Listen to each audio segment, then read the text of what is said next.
Welcome, everyone. I'm speaking from the Hare Krishna School outside of Auckland, New Zealand. And we have some very interesting topics planned for you during the coming days.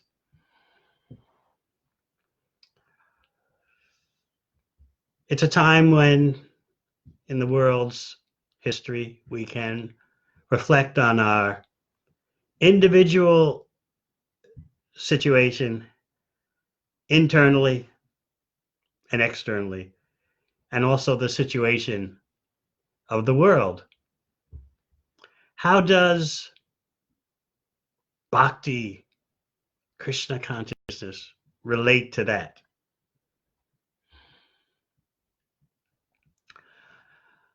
Om Agyanatimirandasya Gyananjana Shalakaya Chakshurunmilitang Yena Tasmai Sri Gurave Namaha. Jai Sri Krishna Chaitanya Prabhu Nityananda Sri Advaita Gadadhar Shivasadi Gaur Bhaktavrinda. Hare Krishna, Krishna Krishna, Hare Hare, Hare Rama, Rama Rama, Hare Hare. I wanted to speak to you today from a verse from the 10th canto, Srimad Bhagavatam. It's spoken by Pritchett Maharaj to Shukadeva Goswami. Now let's try to understand the scene. The 9th canto has just concluded, and in that last chapter of that 9th canto, Shukadeva Goswami has given a few verses to whet our appetite for the 10th canto.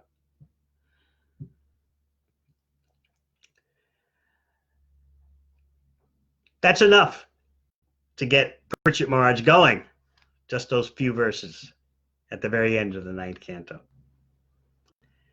Now, Pritchett Maharaj is requesting, give me the full scoop, give me the unsummarized, full expansion. Let me hear all about Krishna Katha. So we want to try to share, according to our measure, according to our spiritual advancement. We'd like to share in Pritchett Maharaj's eagerness. That eagerness plays such a prominent role in Srimad Bhagavatam, and especially it plays a prominent role in the 10th canto, as Shukadeva Goswami describes Krishna Lila in its 3 divisions: Braj Lila, Mathura Lila, and Dwarka Lila.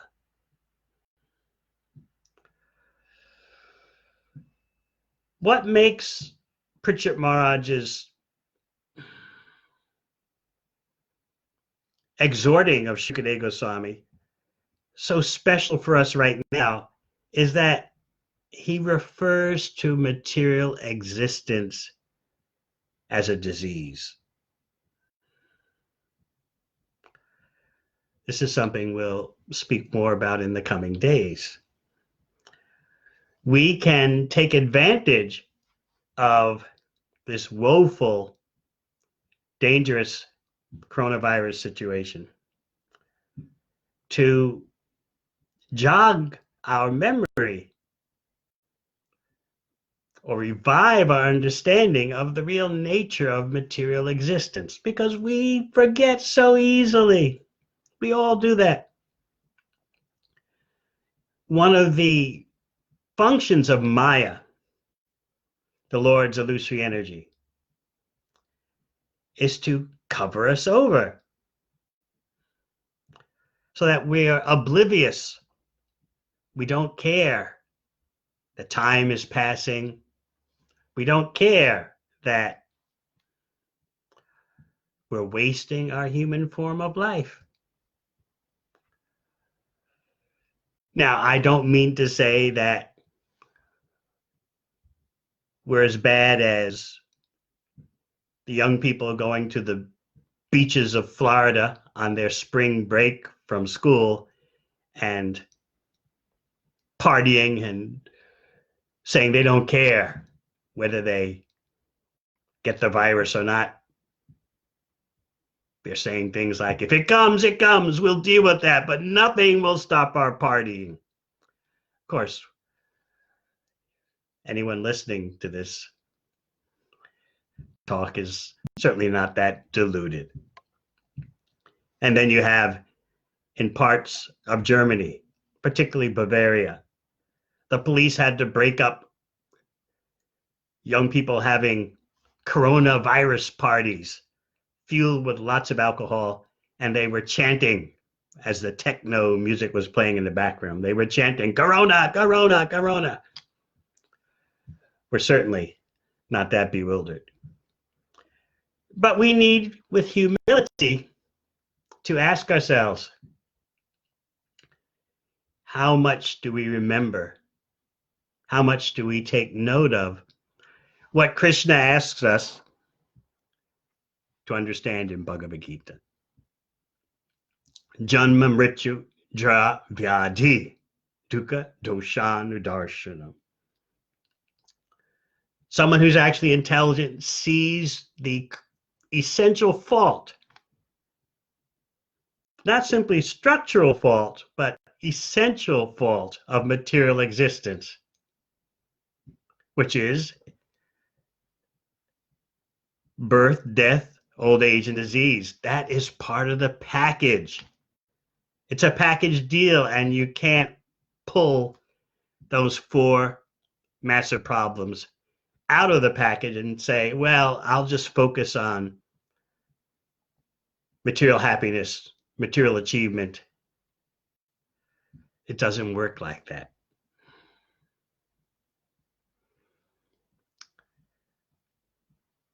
Pritchard Maharaj is presenting Krishna Katha, hearing and chanting, glorifying Krishna as a cure for the disease of material existence. Let's turn to the 10th canto, chapter 1, entitled The Advent of Lord Krishna. This is text 4.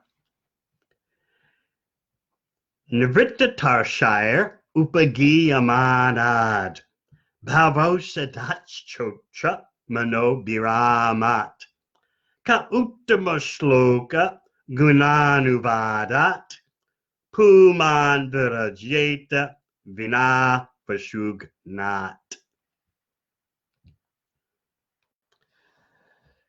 The word for word. Please, when you read Bhagavatam, pay attention to Prabhupada's word for words, because he often turbocharges the meanings, giving you special insight. Nivritta, released from. Tarshai, lust or material activities. Upagiyamana, which is described or sung. Baba Aushadhat, which is the right medicine for the material disease. There's an enhanced definition. Shrotra, the process of oral reception. Mana, the subject matter of thought for the mind. Abhiramat, from the pleasing vibrations from such glorification. Ka, who? Uttama shloka, of the Supreme Personality of Godhead. Guna anuvadat, from describing such activities. Puman, a person. Vrajeta, can keep himself aloof. Vina, accept.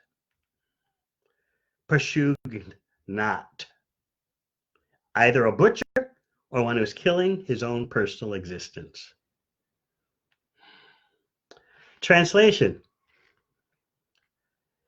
Glorification of the Supreme Personality of Godhead is performed in the parampara system. That is, it is conveyed from spiritual master to disciple.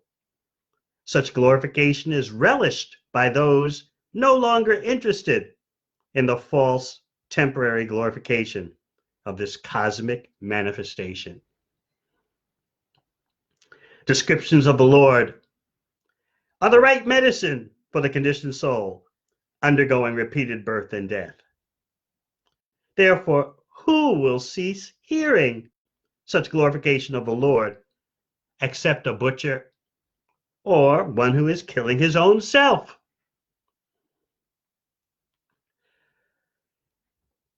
Now, this is a very long purport, several pages. I'll start off by reading a little bit of it, and we shall discuss.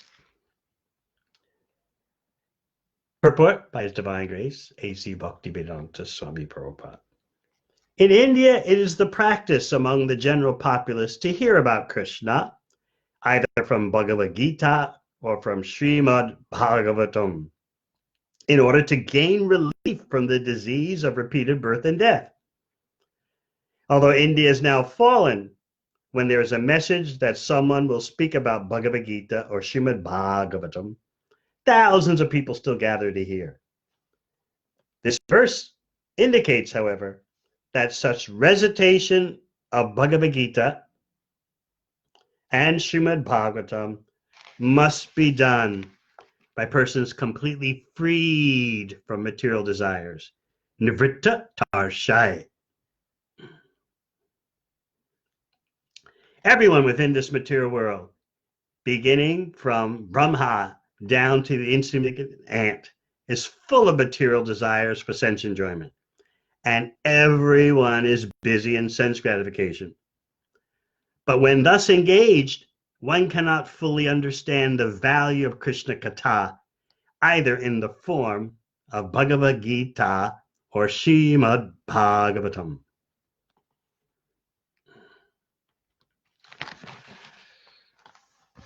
Let's talk about this.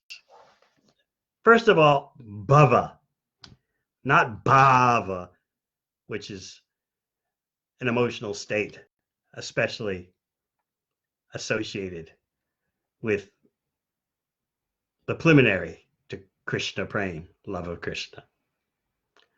So we're not talking about bhava, we're speaking about bhava. That also happens to be another name for material existence.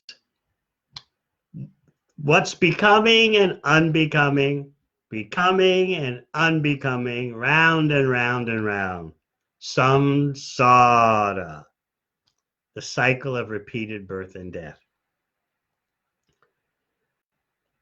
The Shastra considers that experience we're undergoing to be a disease.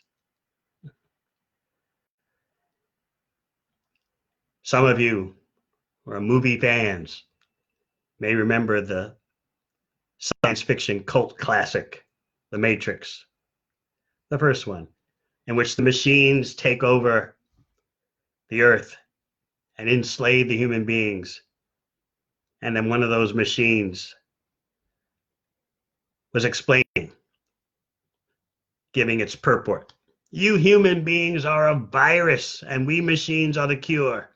What does a virus do? It just spreads everywhere and damages everything in its path. So you human beings are like that.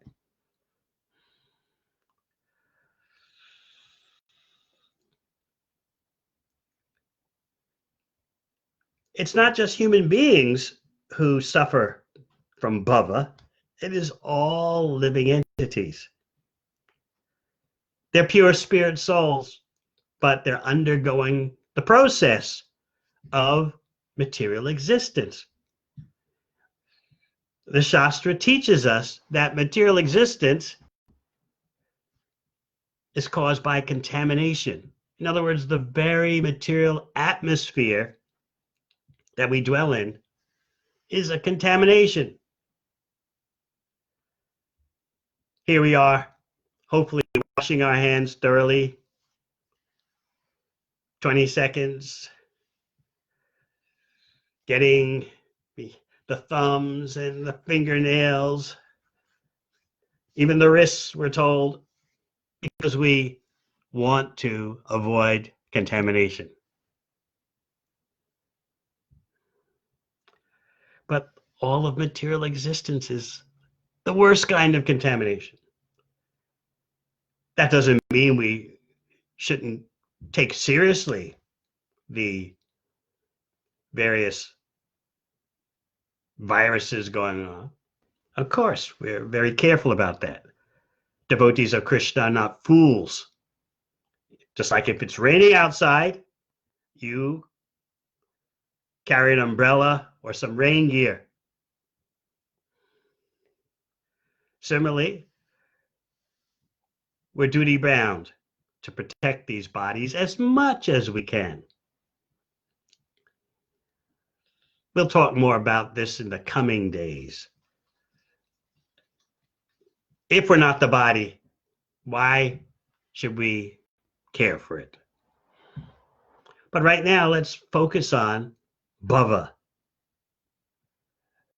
Pritchett Maharaj is saying that hearing and chanting about Krishna is bhava oshadi, oshadi, the cure, the remedy.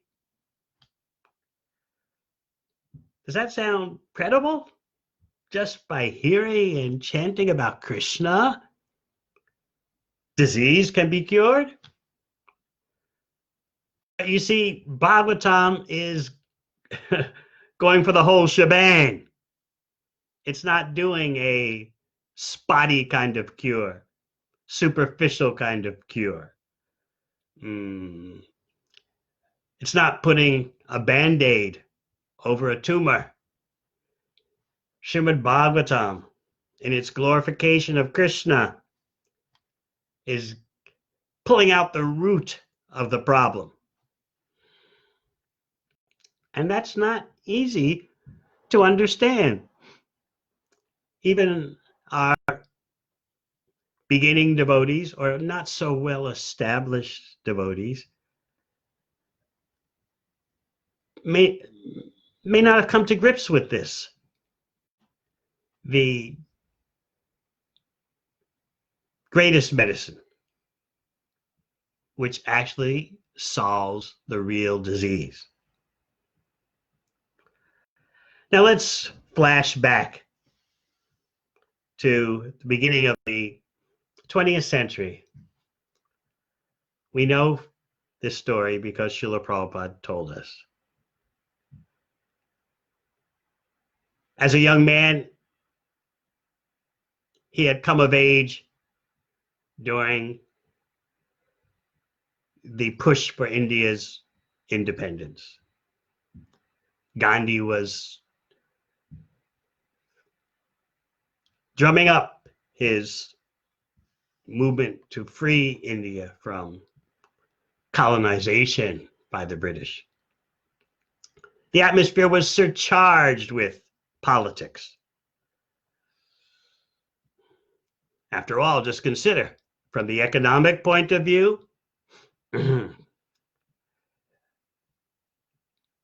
British were exploiting India. They would buy cotton from the Indian farmers at the rock bottom price, take that cotton to England, process it there in the mills in England, weaving the cotton into cloth, and then send the cloth back to India and forcing the Indians to pay top price. This is an enforced monopoly. And then there was violence. The famous gunning down of hundreds of Indians who had gathered in Amritsar in a peaceful demonstration. British soldiers shot hundreds of them down. So all this is going on as Srila Prabhupada is graduating from Scots College in Calcutta. And externally, Srila Prabhupada was participating.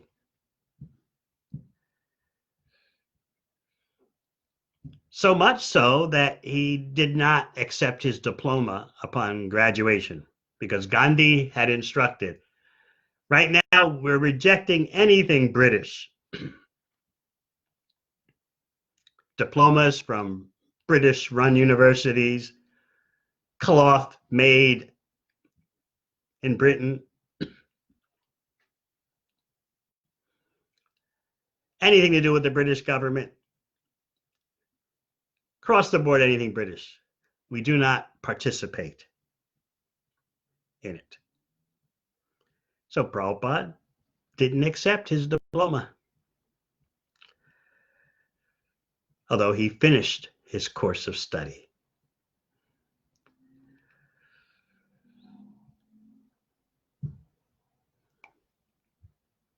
His whole appearance in this world changed, as you know, when he met Srila Bhaktisiddhanta Saraswati Thakur. And he didn't want that meeting. When his friend, a dear friend, first told him, there's a wonderful saintly person, a real sadhu. Please, Abai, come with me. Let's see him. But Srila Prabhupada had experience of so many fake sadhus. His father, being very liberal, would invite every evening for dinner some sadhus. And Srila Prabhupada could see that they were far from the standard. So when his friend said, let's go see Srila Bhaktisiddhanta Saraswati Thakur, as you know, Srila Prabhupada said, no, no, no. But his friend prevailed. And as soon as they entered into the presence of Srila Bhaktisiddhanta Saraswati Thakur, Srila Saraswati Thakur immediately said, you're both educated persons. You should spread Sri Chaitanya Mahaprabhu's mission all over the world. Now, try to understand the situation into which that sound vibration entered. India is in the throes of massive politics and freedom talk and independence talk.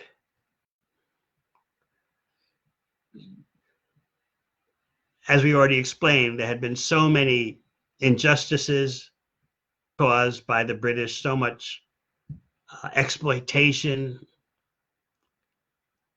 And here is Srila Bhaktisiddhanta Saraswati Thakur saying,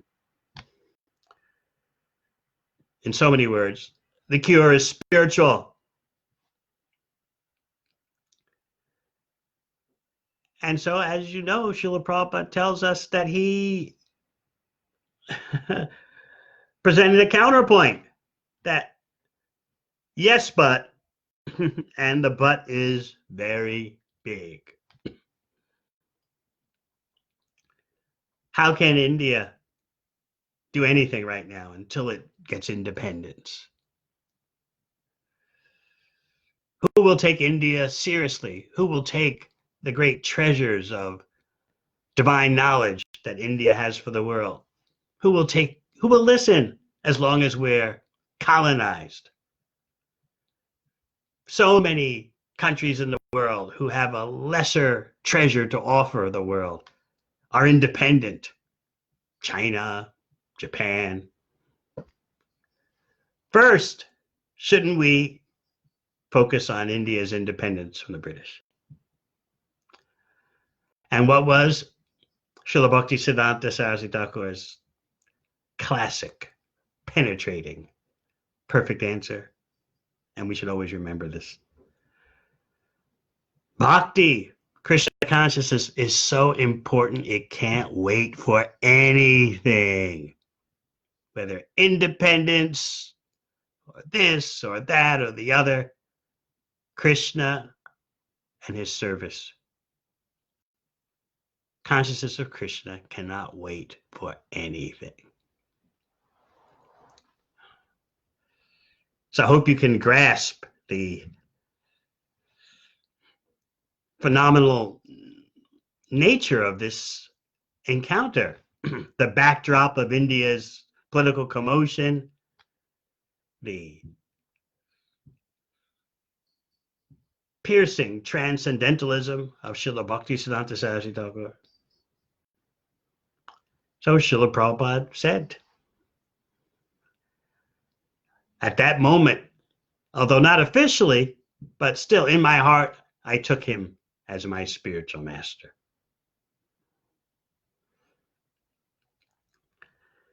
What Prabhupada expressed to Srila Bhaktisiddhanta Saraswati Thakur, many persons would think. Of course, they won't express it anywhere near as eloquently as he did.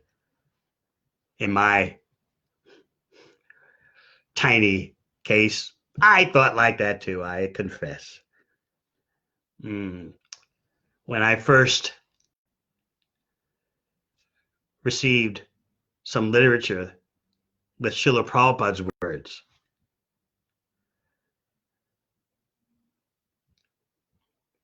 by page 2, I was devastated. And as many of you know, I started reading his books, getting them in the post, reading them hours, day after day after day, but never wanting to associate with devotees, never wanting to go to any temple, center, gathering, what have you. Why? Because I thought, these devotees are dreamy. Their books are the best. But what is this doing? What are they doing to solve the problems of the world?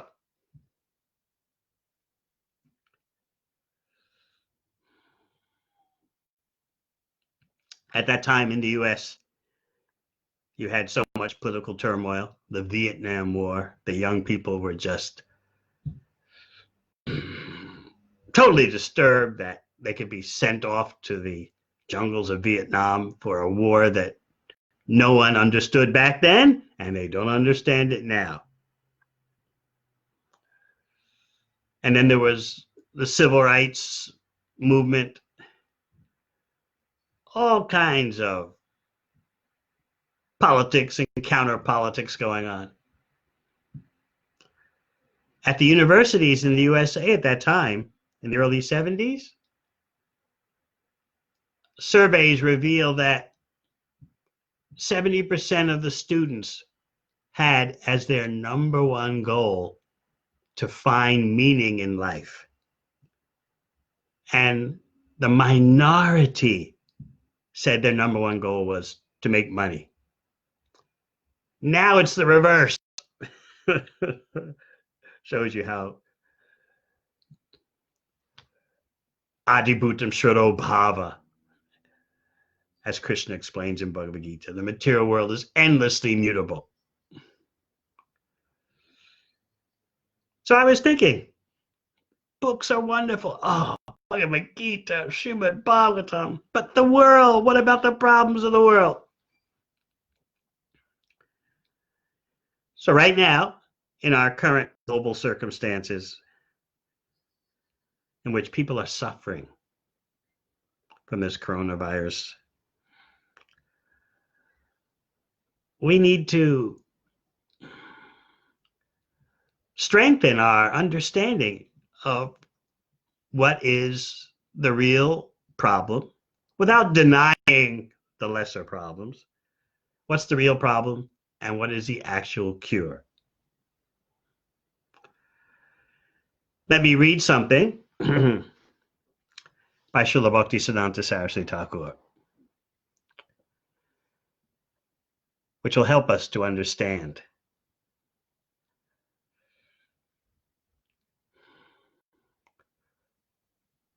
this point. He says, he writes, there has not been, there will not be such benefactors of the highest merit as Chaitanya Mahaprabhu and his devotees have been. The offer of other benefits is only a deception. It is rather a great harm. We'll talk about that. Whereas the benefit done by him and his followers is the truest and greatest eternal benefit. This benefit is not for one particular country causing mischief to another, but it benefits the whole universe. The kindness that Sri Chaitanya Mahaprabhu has shown to jivas absolves them eternally from all wants, from all inconveniences, and from all the distresses.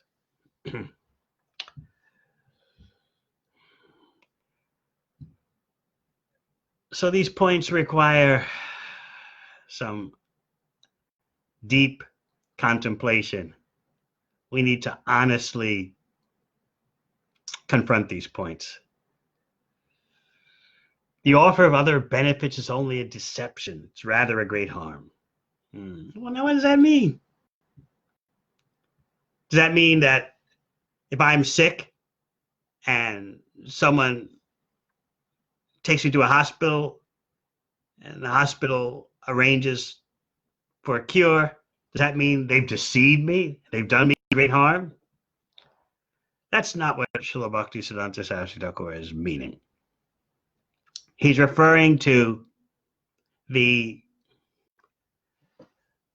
propagating of material remedies as topmost and as the real focus of human life.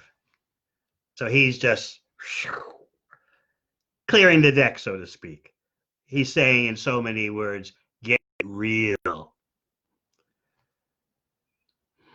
You haven't solved your real problem. And if you solve your real problem, then all the other things are taken care of. The birth, the death, the disease, the old age. These kind of points we need to hear again and again because it's challenging to us.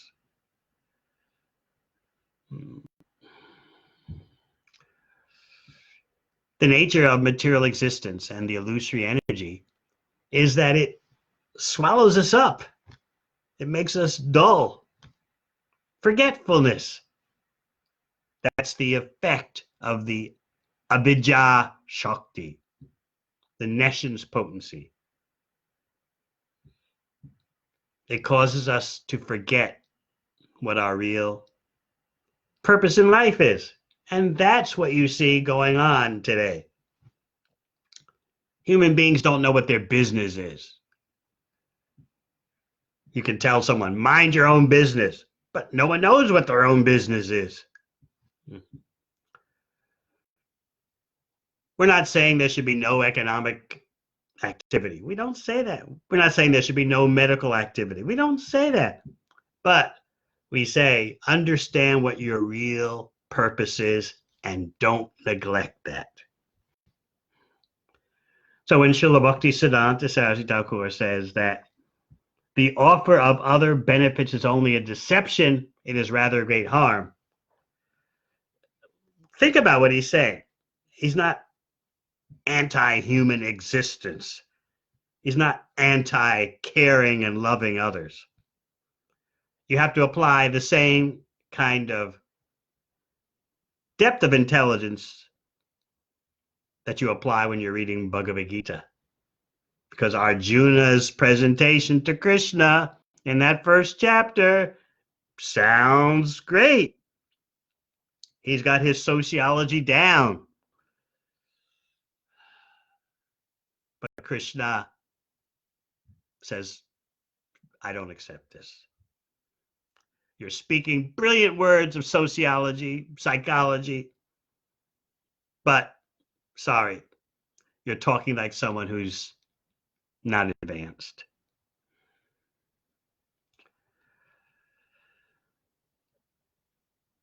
Let me give you some examples that the Acharyas give, which may help us to understand this issue better.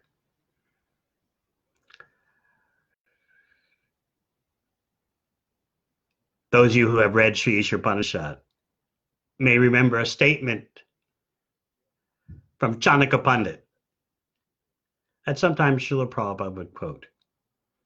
Manina Bhushita Sarpa Kemasauna Bhayankara. Do you see that cobra? Do you see that that cobra has a jewel on its head? Such a cobra with a jewel on its head is more dangerous than a cobra without.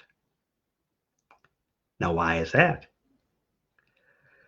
Because when you see a cobra, I've seen one, and not simply in the zoo. When you see a cobra with a jewel on its head, you can become fascinated by that jewel and forget about the deadliness of the cobra. So therefore, although the cobra with the jewel on its head seems more beautiful, more noteworthy, it's more dangerous than a cobra without the jewel. So our point in explaining that example from Chanakya Pandit is that what is the use of material advancement if it distracts you from solving the real virus, the number one virus, the virus of material existence? How are you going to protect yourself from that virus? How are you going to ward off contamination? Because we live in a contaminated atmosphere. Material existence is simply a bag of contamination.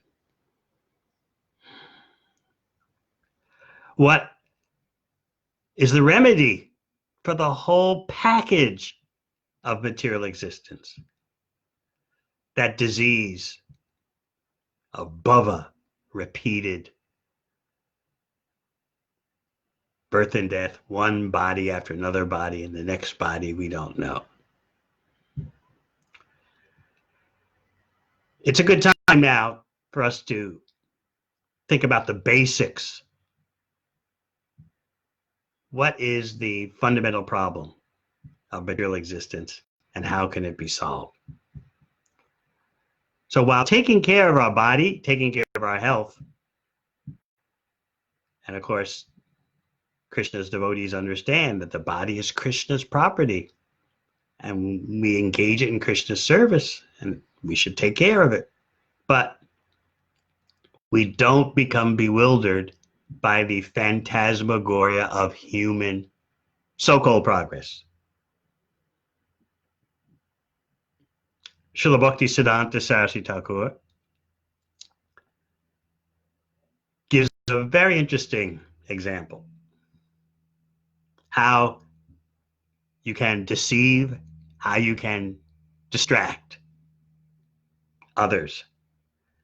Remember what he says here. The offer of other benefit is only a deception, it is rather a great harm. Whereas the benefit done by Chaitanya Mahaprabhu and his followers is the truest and greatest eternal benefit. So he gives an example of an ocean. an ocean as a problem.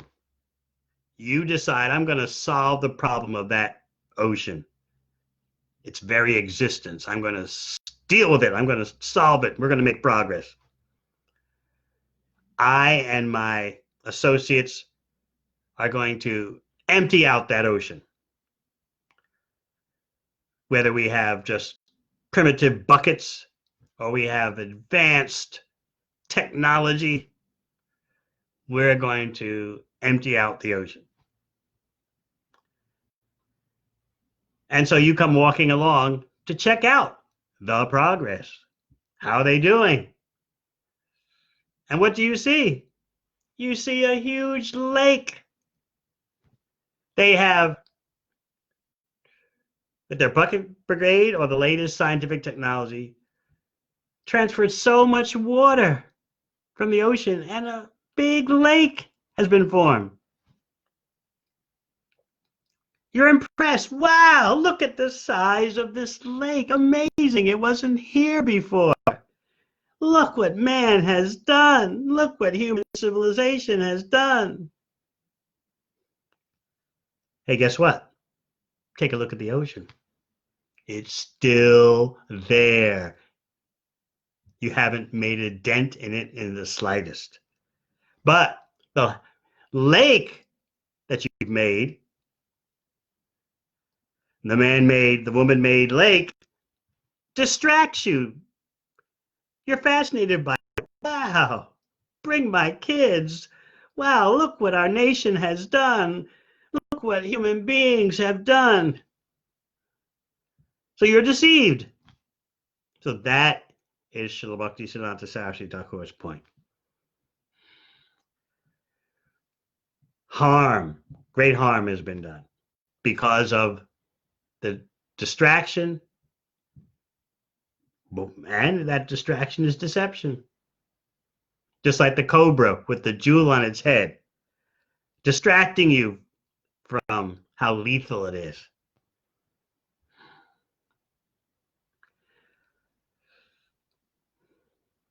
So yes, this is sometimes a difficult pill to swallow, because the natural tendency in the bodily conception of life, which we shall call bodyism, is that you just want to throw yourself into any situation involving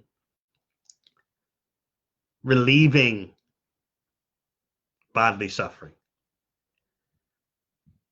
And certainly, part of compassion is to care for the suffering of others.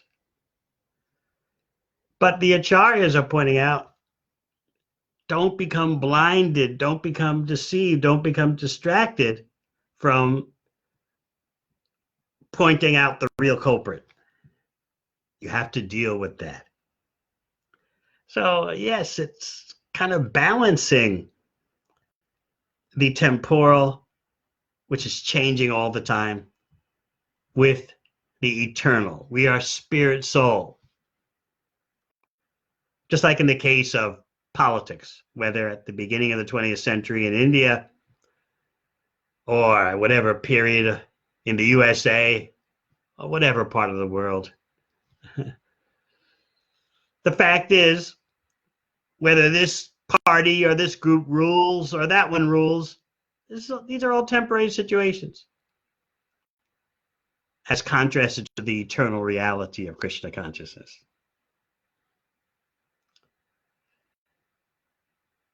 Economic systems come and go, political systems come and go, nations come and go.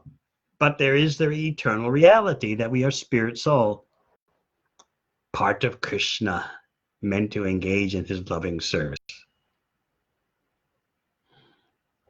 So we don't want to come under the blanket of illusion by embracing bodyism. At the same time, we don't want to be irresponsible in terms of our taking care of the equipment Krishna has given us. The bottom line is that bhakti requires a cool head and some sober intelligence. And in this agitated day and age, sober thinking, a cool head,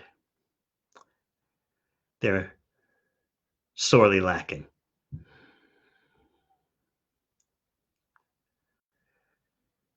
So again, let us consider Pritchett Maharaj's point.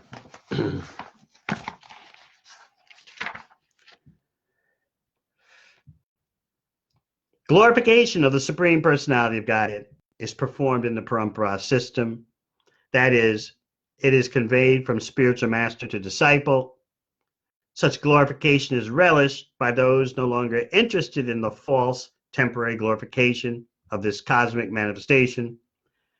Descriptions of the Lord are the right medicine for the conditioned soul undergoing repeated birth and death.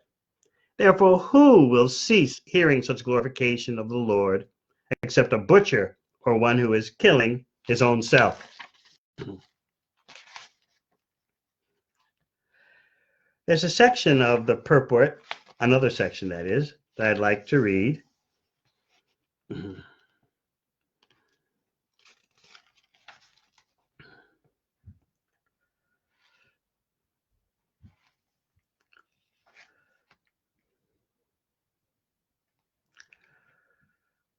A qualified reciter of Srimad Bhagavatam gives the right medicine, Baba Aushadhi, for the conditioned souls. The Krishna consciousness movement is therefore trying to train qualified preachers to recite Srimad Bhagavatam and Bhagavad Gita throughout the entire world, so that people in general in all parts of the world may take advantage of this movement and thus be relieved of the threefold miseries of material existence. Now that is an ambitious goal, and thus be relieved of the threefold miseries of material existence. But then something in you may say, okay, I got the point, but aren't the miseries of the world just a part of life? And, you just got to do the best you can, and that's all that can be expected. Maybe we should become austere yogis and just learn how to tolerate the miseries. But bhakti is not about mere toleration.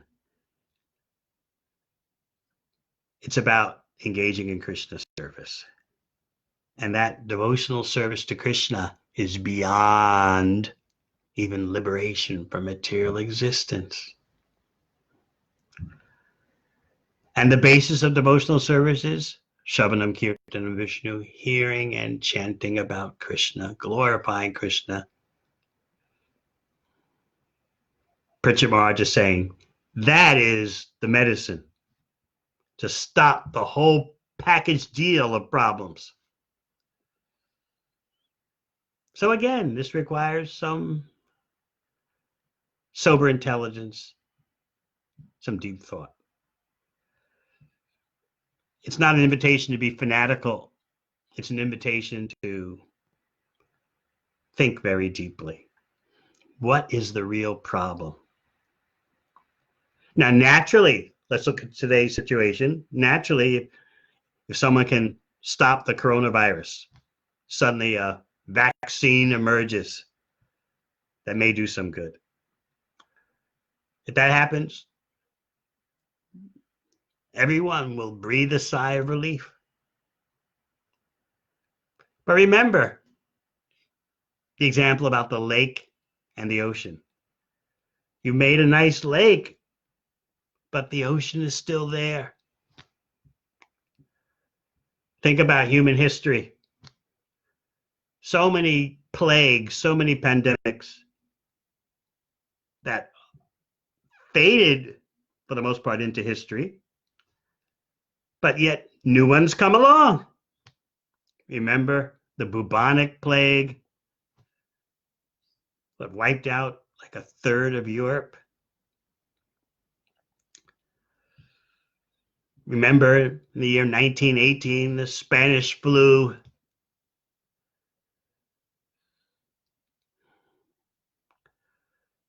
remember things like the various viruses in the past 25 years or so, swine flu, bird flu, and now there's a coronavirus. In other words, let's not be proud of our ability to stamp out one disease. The bhakti process is aiming to solve the whole problem of disease. How? Krishna says in Bhagavad Gita, Janma karma chame divyam evam yoveti tatpata taktva deham punarjanma naiti mameti soarjuna. If you can understand the transcendental mystery of my appearance in this world and my activities, then upon giving up the present body, you will not take another material body, but mameti, you'll come to me.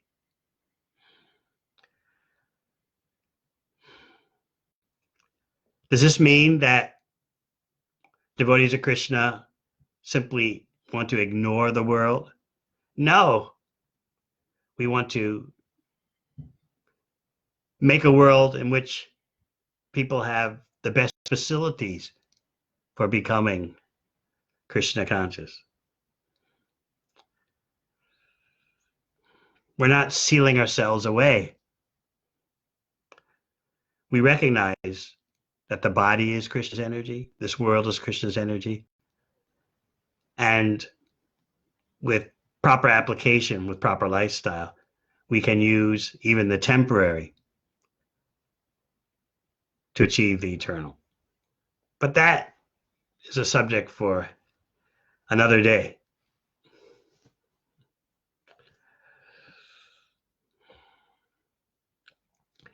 It's my hope that I've approached this difficult subject appropriately.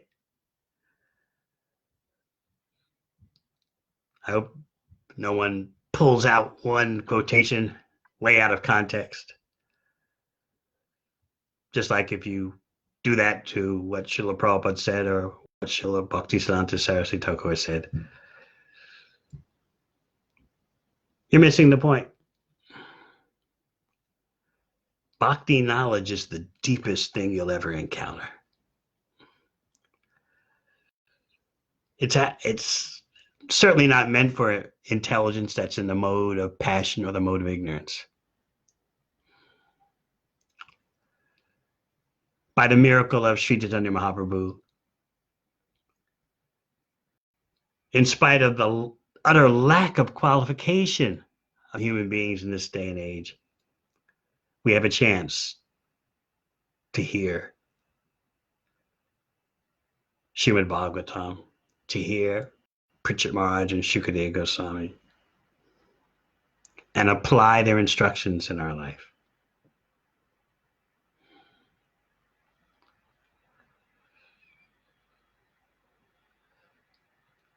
So let's use this current crisis, and it is a crisis, to understand the overall crisis.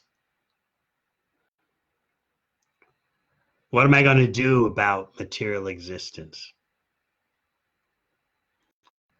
Because as I explained, and as you know, you stop one disease, a new one comes along.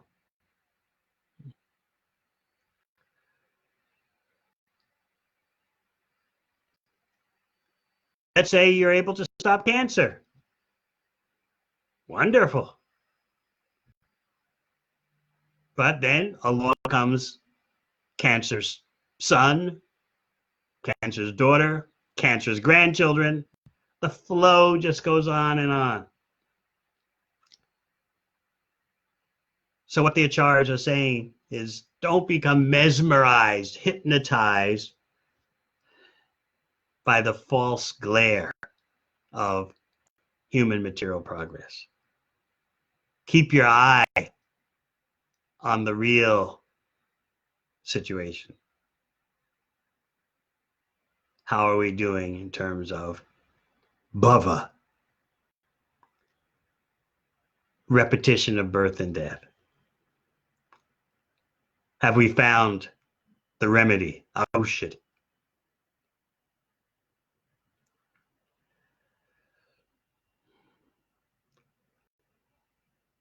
So we're all getting a wake-up call about the realities of material existence.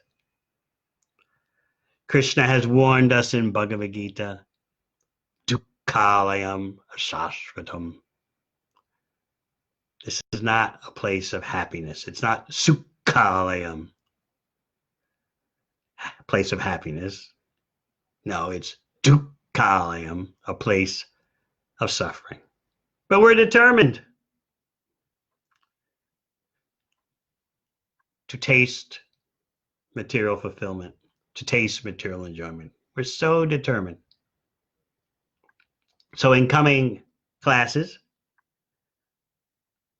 you may know we're scheduled to have these classes, New Zealand time, Monday, Wednesday, and Friday. In coming classes, we'll be discussing the seed of material enjoyment, the disease, the virus that's giving us so much trouble.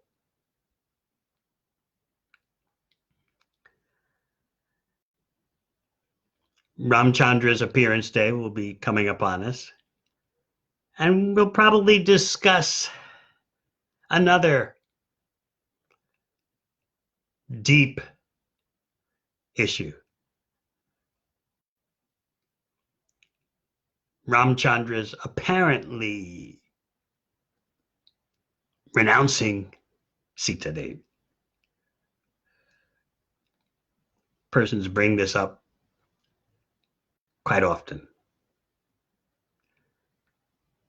Those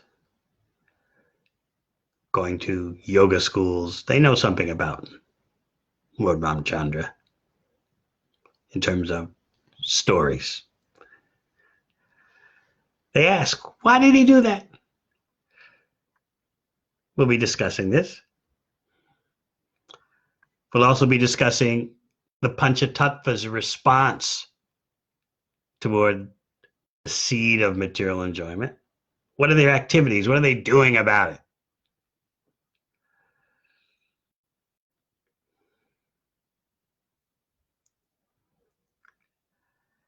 We'll be discussing also the role of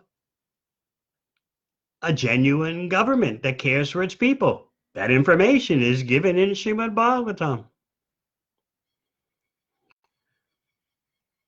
You'll hear how, according to Srimad Bhagavatam, a government is charged with the material welfare of people, helping that, as well as spiritual welfare.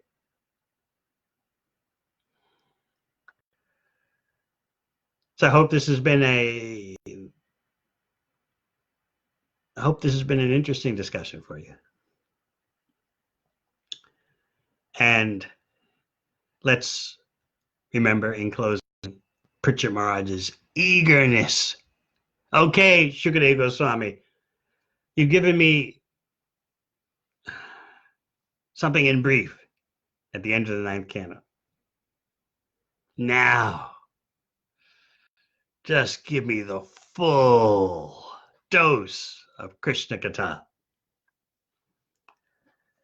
Let's see in our final minutes what that verse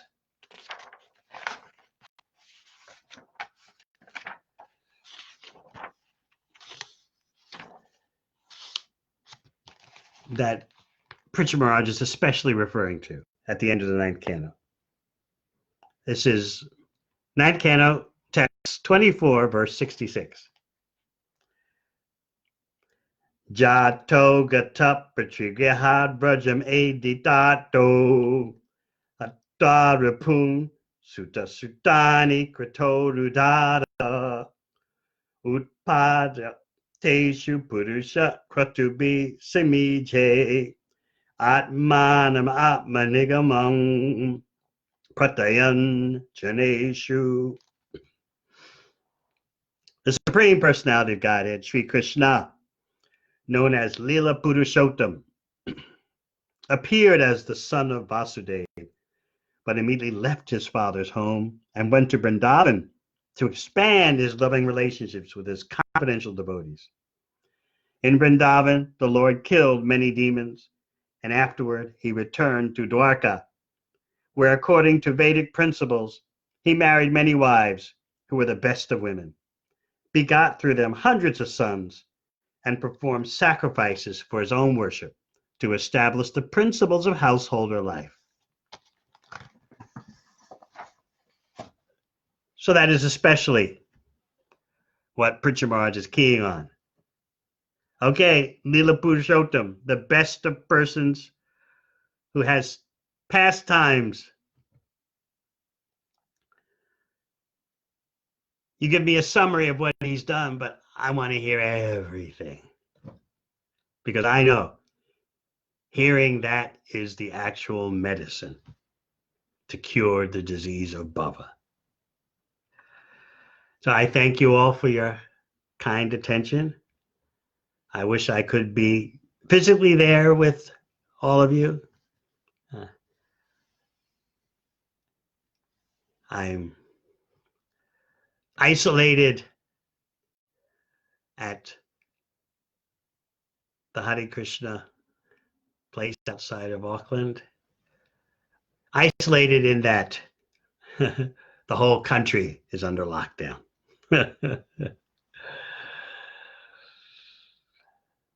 So I'm using this time for something I haven't done in ages. Number one, rest. It's really feeling quite exotic. Not flying around all the time and being in the same time zone and resting. And of course, there's increased time for chanting and reading. So I hope those of you who are in lockdown situations in your region or in your country are making the best use of the situation.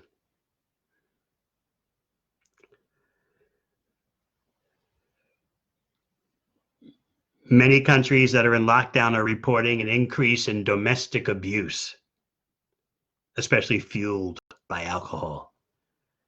Because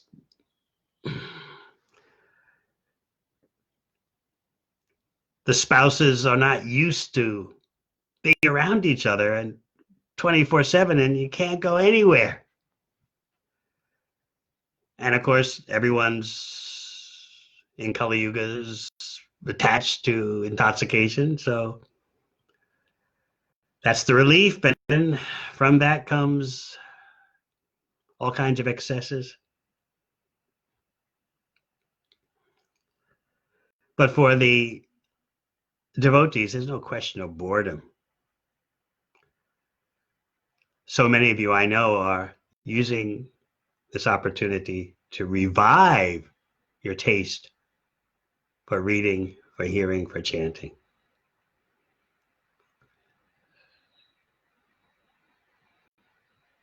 A bhakti yogi, a devotee, is someone who knows how to take advantage of every situation. Just like what Srila Prabhupada said about an expert business person. A neophyte business person can only make a profit when the price is going up. But a truly expert business person can make a profit in any situation, whether the price is going up or down. So our devotees are like that. What's the situation that's going on? How can we use it to increase our bhakti? Thank you very much. Jai Srila Prabhupada. Hare Krishna.